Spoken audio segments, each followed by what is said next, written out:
turn off the cruise control. It's time to press forward. Hello, a Divine Healing Journey family. Welcome to our podcast, A Divine Healing Journey, with two sisters on a journey, Tina Hightower-Garrett and Wandah Mitchell Parenti. I hope you all are ready to ride. Hello, overcomers. Thank you for joining today's episode, Life Interrupted. The topic is My Grace is Sufficient. Our devotional, which is The Wrestling Match Has Already Been Won, will not be read today, but can be found in our Divine Healing Prayer Journal, which is now available on Amazon. How many of you have experienced incidents or situations that has interrupted your life? I know Wandah and I have. Our guest today, Nilda Palacios, who will be sharing with you her story about her life, how her life was interrupted, and how she turned pain into purpose. Brace yourself, because our conversation today could be sensitive, but is a subject that we guarantee you will bring you healing to even if you haven't had this same experience. Welcome, Nilda, to our podcast today. Hello, everyone. My name is Nilda Palacios.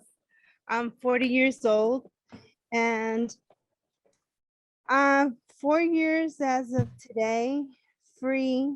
And what I mean by free is that I walked out of prison, spiritually free, physically free, and I am no longer bondage by the system.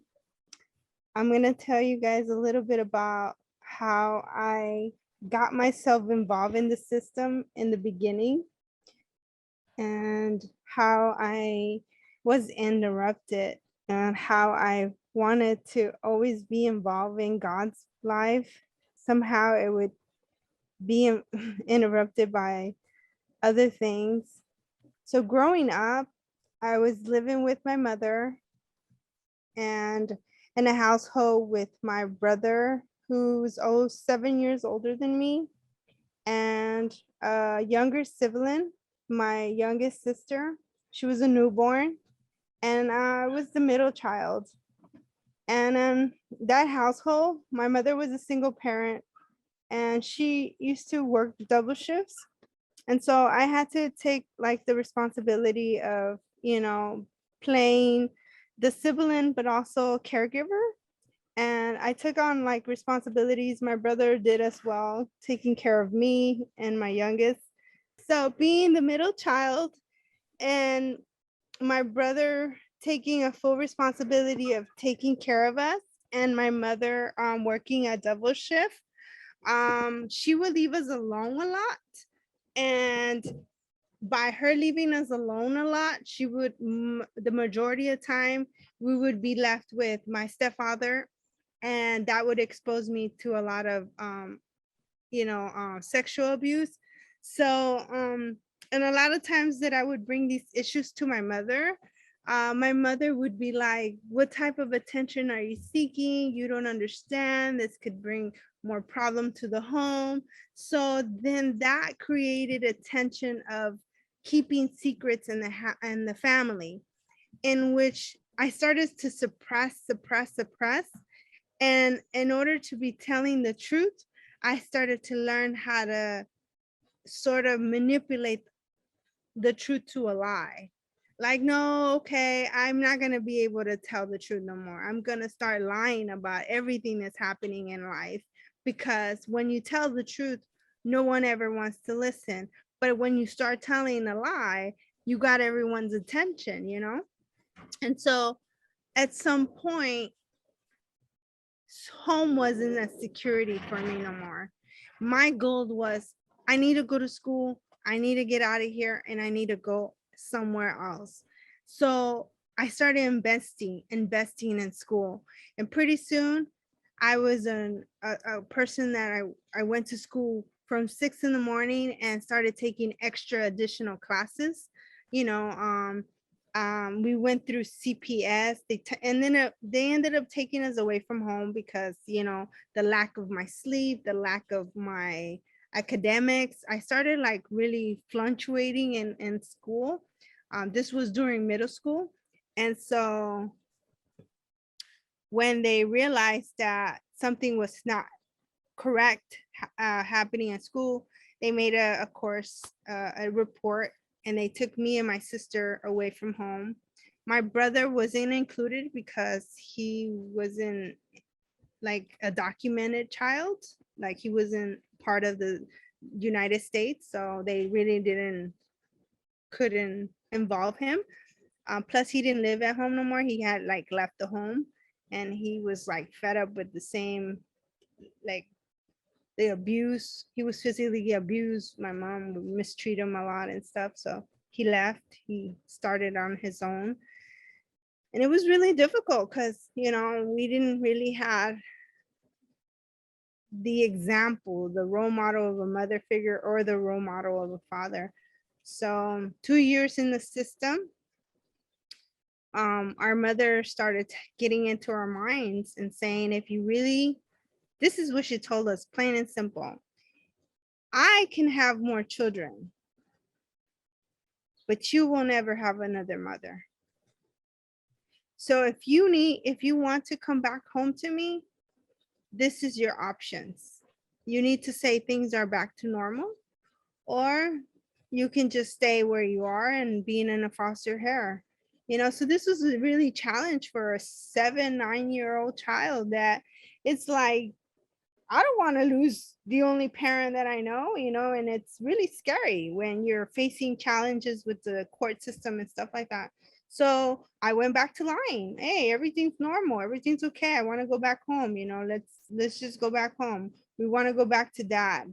Dad is the only thing that it's safe to us, you know. And so we said, okay, fine, let's go back with mom. So nothing changed. Everything went back to normal. And then that's when I started pushing myself, gravitating to school. When high school came, that was another life interruption. You know, I try to continue seeking God, and, you know, I didn't question it. I didn't question God at the time in my life. But this is the time when I said, does God really exist in my life? Is there really a God in a purpose for me? At high school, I was already a honor student. I was a child that had involved myself in academic classes for night classes, because my goal was to graduate even before I turned 18 years old. But so it happened, a high school teacher ended up becoming overly associated with me, and our conversation, when I approached the teacher because I wanted to know how many hours of classes, how many credits did I qualify for, you know, an early graduation, he took the conversation and twisted it around and wanted to solicit it to having sex with me in order for me to graduate. So when I when I when I when I heard what he said to me, I felt betrayed once again by a system that I felt that it failed me. Like, I'm in school. I thought this was a safe zone for me. And I said, I can't believe this is happening. So when I was in school and I tried to leave the classroom, and he seen how I responded and how the reaction to my reaction to him, and he's seen that I rejected his oppose, he didn't like it. And so we had sort of like a disagreement about why I said no to him. I walked away. I didn't say anything. I felt just insulted. So come to find out, the school had several cases that they kept it under the rug on the same instructor So the instructor got penalized for it. And all these cases came to daylight. But by then, the instructor had already sexually assaulted me in this room. And I think that mentally, that was the hardest thing, where my life was interrupted. And why did it happen? Because I was 16 years old and I knew that my dream was, I want to graduate. I want my life to change. I want everything from this point to be different. And that goal was crushed when the teacher took advantage of me. And that moment, my brain, my mental mind, my physical body was like a dummy, like just laying there while somebody just drained my body and took advantage of me and walked away, leaving me empty. No, that I'm sorry for interrupting, but I wanted to just be clear. Mhm. Are you saying that your high school teacher raped you? Correct. I'm so sorry. I am so sorry. Okay, you can continue. I wanted to be clear, and I wanted to make sure that our listeners were very clear what happened. Yeah, he did. And I felt so lost because I felt humiliated because I didn't know who to run to, because again, going back to my family, my stepfather was doing similar things and no one believed me. So I didn't know what to do and tell my mom, tell anybody. So I didn't know what to do. I didn't know who to cry to. So when, and this is how I felt betrayed by many people, like my mother, because when I finally did decided to talk about it and I was upset, then everybody decides to get involved and they say, what? Oh, who did it? Oh, this is a big thing. This is a big issue. All of a sudden, I don't want to go to therapy. I don't want to talk about it. I don't want to mention it. I don't want to discuss the details of the thing he did to me. And they're like, no, you need to talk about it. But I'm like, why is everybody so engaged, so involved? This happened to me the same exact way when my stepdad did this, and nobody seemed too interested. Well, there was a civil case involved. Money was involved. So I think that was the importance, the highlights of it. So to me, I felt like everybody was chasing money behind it. It was a monetary thing. So I just wanted to die. I wanted to get away from all of that. I just didn't want to, I didn't care. It's just like, it was senseless to me. Of course, they went to court, they did all the allegations, but I was here, I was dying. Like my brain was dying. It was literally drying. I was withering, like I didn't feel like I have any intention anymore. So I was striving, I was crying to God and asking God, what is it? What is my purpose? What is it that, what good is it going to be out of this, And so I'm trying to go to college. I'm trying to complete. They graduated me. They wanted me to go back to prom and, finish school and everything. But I honestly felt like, why? I didn't complete the class. I didn't finish anything. But because of the tragedy that happened, oh, you guys want to just pass me through this whole course. So my brother encouraged, he heard what happened and he was just like, sis, you, you know, I can help you. This is really not good stuff. And that was the only support that I felt, that my brother was the one guiding me through this. And this is the guy that at 15 years old, he had left because he couldn't tolerate no more of the abuse that was happening at home with my mother. And so, he tried to cheer me up. He tried to take me to prom. He said, this is a lifetime, once in a lifetime. And, by now I'm just like crushed. I told them that, I appreciated it. And I did, I attended, I tried to do the best. But by now, I'm masking all these different things. I'm changing my name.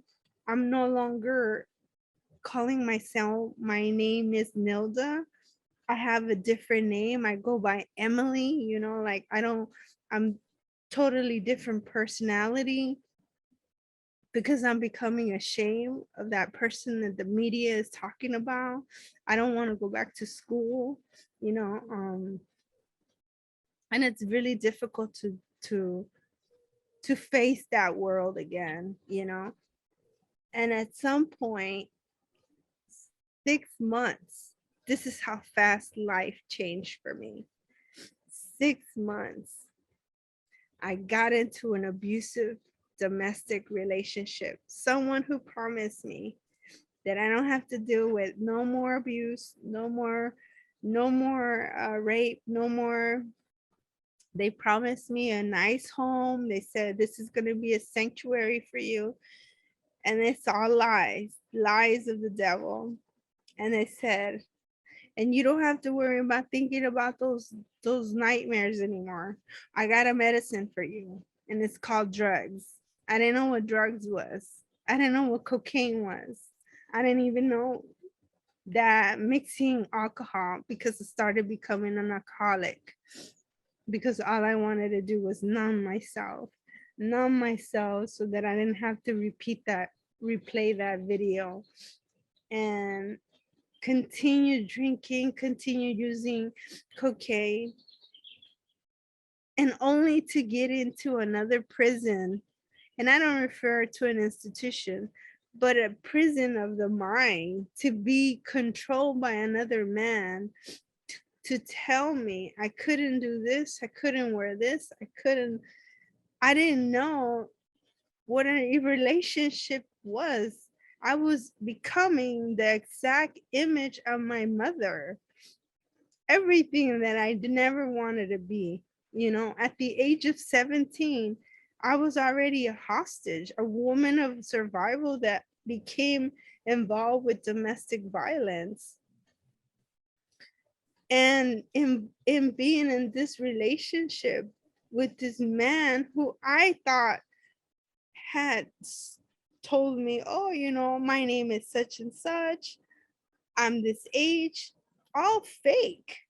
I was so vulnerable that I believed this person who just mentioned these bunch of lies to me. And I was just so desperate to get out of the situation that I was in, only to run into another one that was going to bring my life into shatterness. And what ended up happening was, I don't know if you guys are familiar with the word squatter homes. Yes. Okay. Well, this dream home that he promised me he was going to put me in was only a squatter home. A squatter home that he hidden because he was a drug dealer. And when I was placed in these squatter homes, I was driving a taxi because I was a female, and females were more comfortable getting into these vehicles. And then at some point, I was picking up and driving people, but I didn't know what the business was. And he was doing the transaction. So in my naiveness and my vulnerability, I was put in these situations that got my life spiraling down to the point that continuously led me into the path of the valley of death. And what I mean by that is some women in domestic violence don't make it. 2 times he choked me almost to death. And I'm very blessed by the grace of God that I'm still here alive to share my testimony today. Because I didn't think I would make it through prison. And the other thing is that on July 29th of 2001, when he accused me that the man that was a Christian, he actually, his name was Noah. He asked me, he accused me that I was actually sleeping with a guy in a trailer, and Noah was just a Christian man. And he asked me, do you want to turn your life to God? Do you want to give your life to God? Because this is not a life for you. This is no life for you. And Noah was just a panhandler, no different than me. I was a homeless woman. I was someone in need of God. I was thirsting for God. I was someone that I kept asking God for answers. And I believe God has sent me a servant, someone to deliver the message. And Noah was someone who was obedient. He was a follower of God. And he said, I'll invite you, come to church to our ministry. Let's go to church. You don't need to be dealing with this abuse anymore. And I said, no, it's not easy. I can't just walk away from this relationship. He knows my every move. He controls my phone. It's not that easy. So somehow he started setting up these hideouts. My partner started hiding out stuff, like putting things away and hiding things, stealing stuff from me.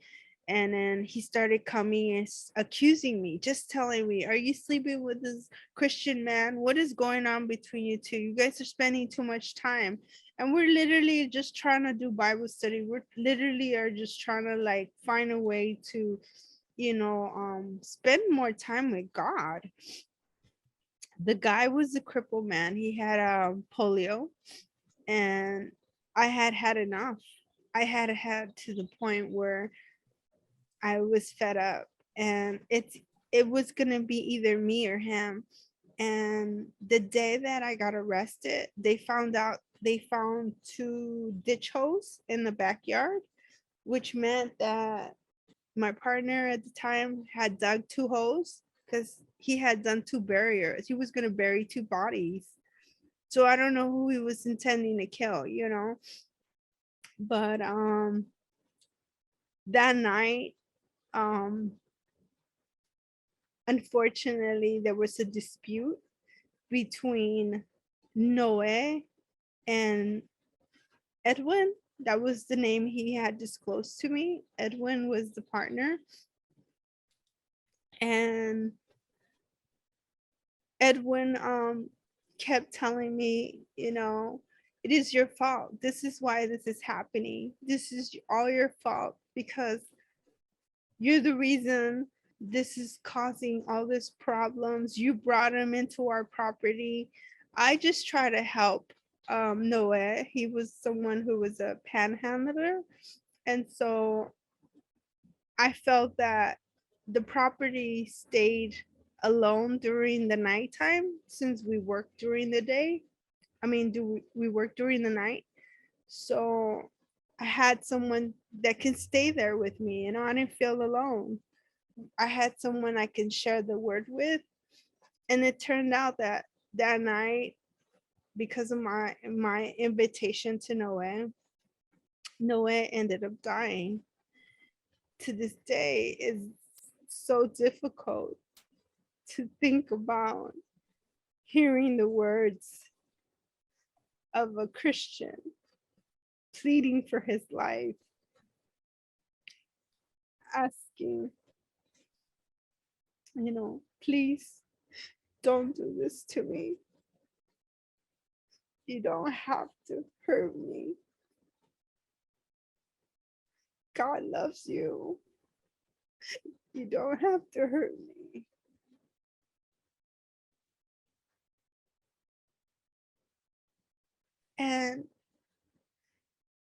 And that's being the last words, pleading for his life. To me, that was like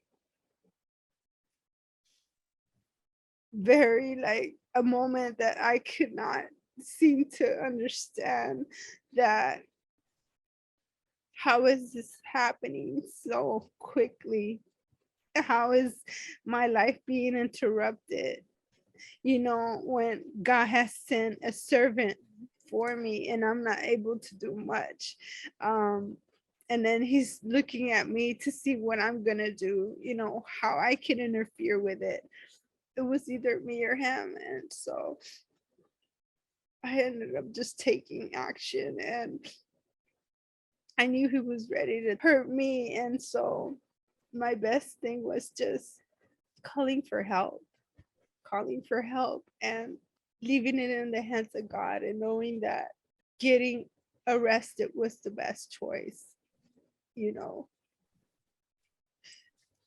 After so many years of listening, partaking in restorative justice, I always share this story because I tell people I want him to live through me. I want his life not to be in vain. I want people to understand that domestic violence is not, it's not just like you don't have an option. You survive, but you don't have to stay either. You can look for help. I advocate for women. I work at a place where we help other women continue sharing our connections. Mothers that are single with children, we help people that don't have to stay in that situation any longer. You don't have to be in my situation no longer. Noah is no longer alive, but you don't have to be in prison either. Prison wasn't an experience easy either. I went through a lot of suicidal attempts because I couldn't live with myself with that experience. There was a lot of emotional, mental turmoil. There was a lot of things that I battled with, but as getting to know God, and as getting to really submerge my life into the things of the Lord, there's been a lot of self-forgiveness. There's been a lot of self-cleaning. Been a lot of healing, and there's been a lot of purpose found in my life, where I'm able to connect with the family of those. Today, I've made contact with the family of the victim, and we both come together, and it's that powerful restorative justice of forgiveness where we were able to move forward and share that testimony. It wasn't easy. It wasn't easy to tell them where I come from. And I'm not saying that it was justified from my point of view, and it will never be justified, but I can do something to continue giving their honor for their victim, and that I will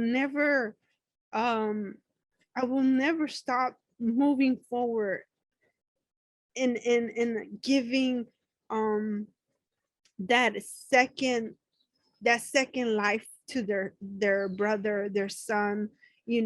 Every day I want to make sure that I live with that intention, by them giving me that second chance to life. I don't live it with just selfishly. I want to have an intention. And that's doing God's work. Wow, Nilda, your story is incredible. Your life may have been interrupted, it sounds like, several times. Your story is amazing, and you're a miracle. She's beyond amazing. You're beyond amazing. You are beyond amazing. And it goes back to, you turn that pain into purpose, and you're still doing it right now. As we speak, you're still doing it through betrayal. But what really prompted me is the word forgiveness. When you mentioned that, that just tugged my heart so dearly, because that's the key to healing. And you forgave yourself. God forgave you, but you forgave yourself. Yeah. It's just beautiful. Yeah. And Absolutely beautiful. Nilda, I just wanted to make sure that we all, again, are very clear and understand what you're sharing. Noe became a friend, like an ally for you. Correct. And was it your abuser who took his life? Correct. Okay. Okay. Thank you for that, Wandah, because I was a little unclear as well. Thank you so much. Nilda, if you don't mind, can you walk us through the night that, or the day? I'm sorry, I'm not sure, but the time when the encounter between you, the final encounter between you and your abuser, Okay. if you don't mind. So the night that August 29, 2001, it was around 3 o'clock in the morning. My abuser woke up and starts to beat me down and tells me, this is all your fault. We are in this situation because of you. And he starts throwing things at me, and he grabs what is called like a t-shirt and starts wrapping it around my neck. And he says that he's gonna kill me the same way he was gonna kill Noe. That's when I had a revelation, and I psychologically blacked out on him, and I start hitting him. I start flashing, and I hit him so much. I think that I blacked out on him, that I left him unconscious, and I left the scene. The next day, I left the scene. I went for I went for help, and the first person that I called through a public phone was my mother. I asked her to come pick me up, please. I think that I had done something, and I broke down and I said, you just need to take me to a church, because I honestly feel that I did something wrong, and I'm gonna go away for a while. And I don't want to get you involved. And I think that I'm not a bad person, but I didn't know what to do. And it was either me, or there was no way. I couldn't defend myself any other way. And my mom just stood quiet, listening to me. And I mean, it was all over the news later. They were looking for me for, the victim, well, not just the victim that I had strangled. and killed. And I went to prison for that. You know what? And thank you for sharing that and clarifying it. Totally appreciate that. Yeah. But what I see as tragic as your situation was, I can't even imagine. But God was in your life from the very beginning. You were seeking him from the very beginning. That's what I get out of everything that you said. I mean, he was with you. He sent so many people your way. Unfortunately, even Noe, and you reached out to him when you mentioned he was a panhandler.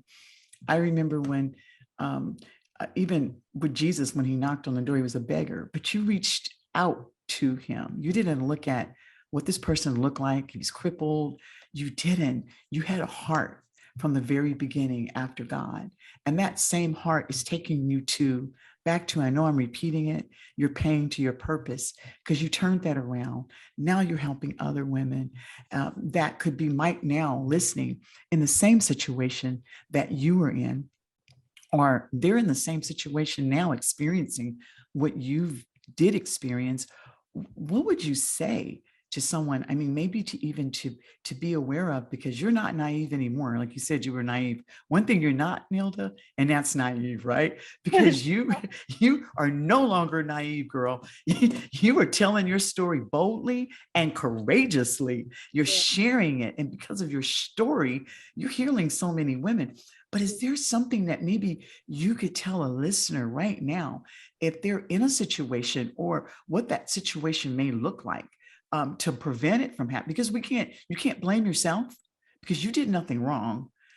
You like you said, you wanted to tell the truth, but you saw the truth wasn't getting you anywhere, so you lied. And so many people have been in that same situation. Well, heck, truth isn't helping me. So what do I do now? I'm going to lie. Do you have any advice that you could give to someone right now that could possibly be going through that same situation? Absolutely. One of the things that I have learned is utilize my discernment. Utilize my discernment when it comes to using the flags of getting to know people, because I used to have the thing when I used to self-disclose, because I used to think people knew I was a prisoner, like right away I was like, oh, I just got out of prison. But I just use discernment. I do a small prayer, and you never know who you're sitting next to. You never know what the next person's going through. And sometimes just kindness, a warm kindness, a gesture, I've learned that can go a long way. Just as an example, in my work, being a simple comment, like, honesty of, today I've had a genuine conversation about myself. And sometimes when you open that little door of honesty about your own self, people tend to feel like you leave that door, that wall down. So if you're that you don't have a wall up, then they feel comfortable enough to say, this is something that I'm going through, and they're more willing to open up versus viewing you as a perfect person and thinking that it's not okay to open up around you. Because I've come across a lot of more people sharing difficulty times around with their children. And once I tell them, please share, because this is a safe place for you. This is where I come from, and this is the things that I've gone through. Instead of judging the skeleton, that it has a nice blouse and it's in good critical work ethic clothes. No, I'm a very broken person that, survived through this. And once they hear the story, they start dumping everything out, and then they feel their connection to me, it's relative, That's and I feel powerful. that's worth it. Yeah. Again, Nilda, thank you so much for sharing. as I was listening to you, and as I've listened to your complete story, I think back and I go, my God, you were with her every step of the way. There was never a moment. And I'm sure as a small young child, there were times where you were thinking, and I think you even said, God, where are you? And why is this happening to me? Which tells me that you were aware of God from a very young age. Yes. You had the mind to know that he was there. He was with you. You had the mind to talk to him and to cry out to him at a very young age. So there was never not a time where he wasn't with you, and you knew that. And he was even sending people to you, and you knew that he was sending even panhandlers to Yes. you. From what I hear, I see you never letting go of that. And that's mind blowing to me. It just makes my heart boil over. And just to know that even in our darkest hours, that he is there. And I know that people will look at you and they will listen to your story, and they'll still want to think, but God,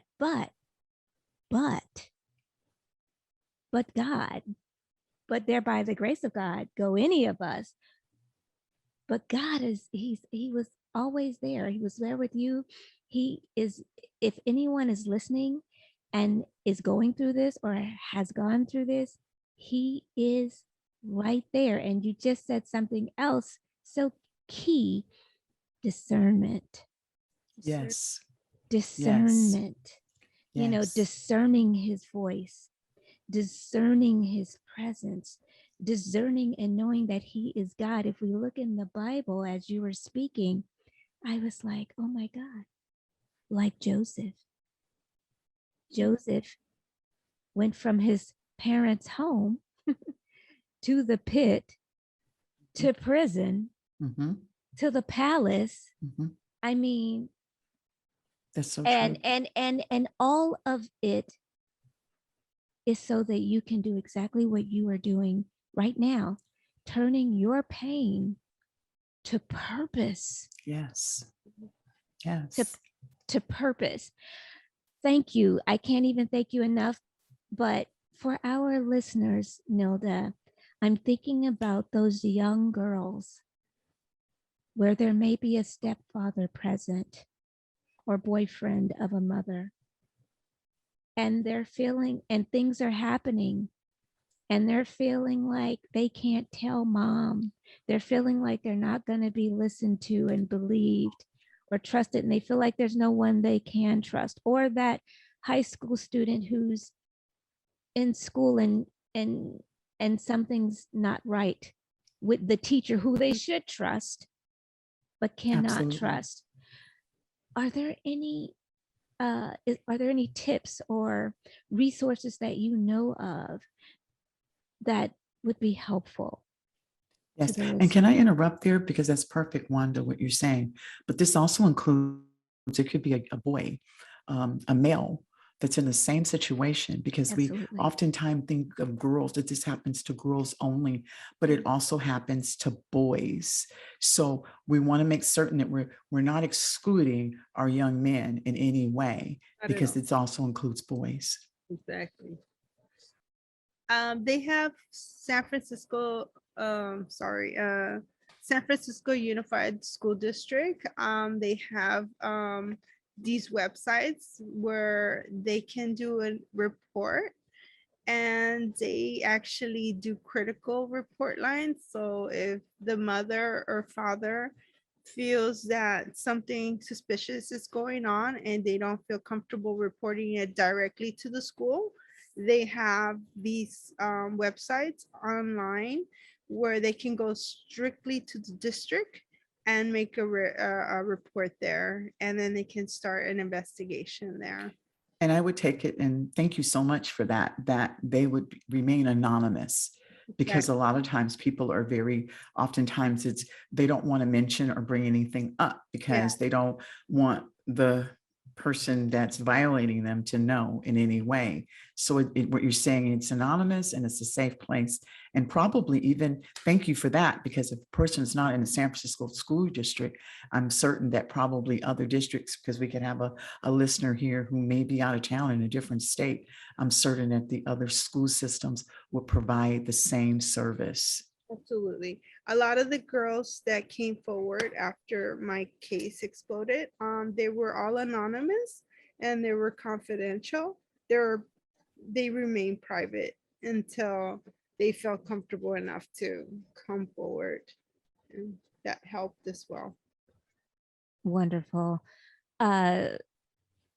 You have, you're working in an environment now where you are able to mentor women and walk them through these difficult times. Thank you. Thank you. We definitely need more people who have gone through things to come back and lock arms with those who are going through them and help them through it to get to the other side. So thank you for turning your pain into purpose, Nelda. I would love to ask you, aside from, I know the healing you're receiving from doing that, how else do you take care of yourself mentally, emotionally? How do you take care of yourself spiritually as well? So I have a amazing fairy dog, Milo, who has been a great emotional support for me. He's a wonderful pleasure to have. He's also my service dog, and I take him out for walks. We go hiking. I also have the pleasure to live right here by Marina Bay, which we have the viewing of the water. And as you see the sounding of the background, there's also that running water. To me, that's a sort of relaxation. I like to do journaling, but mostly biking. I like to bike. Biking is also like exercising for me. It takes me out of like, having to remove myself away from work, because we're working at pediatrics with mothers, it sort of separates the workload that I do during the week. But it brings me to this oasis, and it just reminds me of having that spiritual connection with God, and knowing that it's a process. My healing is a process, and I get to spend it with Milo. Milo is the love of my joy. that is so beautiful. And I have to say, because even I started it off saying, hello, overcomers, but you are truly the definition of an overcomer. Thank you. You really are. Thank you. And Nilda, one last question from me before we go is, what is the greatest lesson that you have learned from your experience? The greatest lesson that I've learned,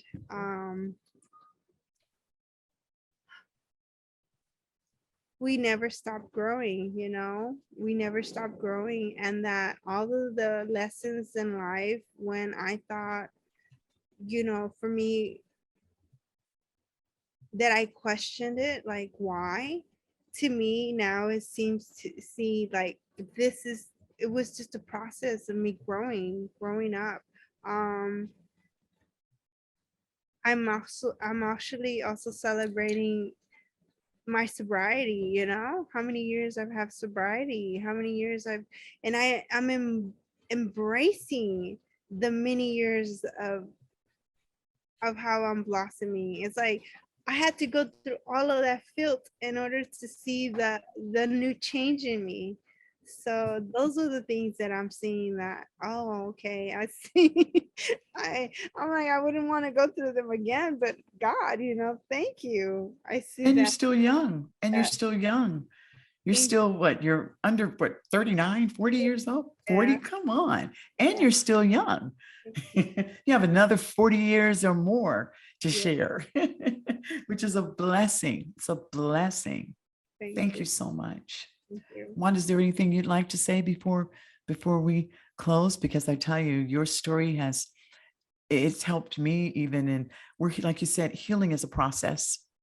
We're healing every day, because when we think one owie, I call it an owie because I have little ones, then there's something else that pops up. So it's a process. There's the root in us, and then there's those other little stems, yes, connect with other things. And every yes. day with each other, we all heal people, heal others. Mhm. And I've learned that hurt people hurt others, so my new motto is heal people, heal others. So I want to That's be great. I love it. I We're love taking it. that from you. We're taking that. We're going to take it, right, Juan?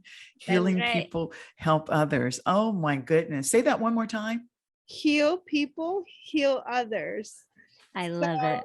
Mhm. That's So great. one healed. Okay. I often think about, wine.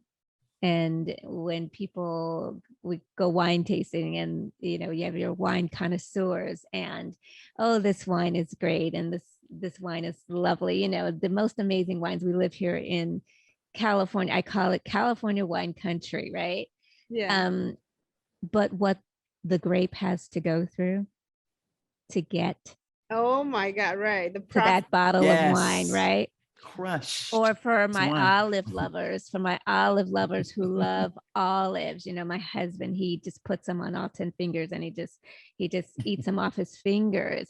What olives go through as well, right? The pressing, the crushing of the grapes, and the pressing of the olives, and even diamonds, right? I was thinking of diamonds when you said that. Even diamonds. I was thinking of diamonds.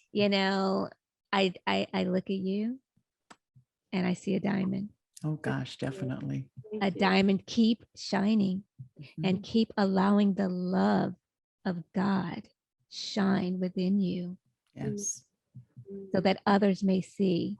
And definitely we are going to share this podcast with the world, and others will also hear the goodness of God. Yes, we are. No matter what it looks like, they will know the goodness of God. So thank you again so much. I can't thank you enough. Thank you. Destination Destiny. Destiny.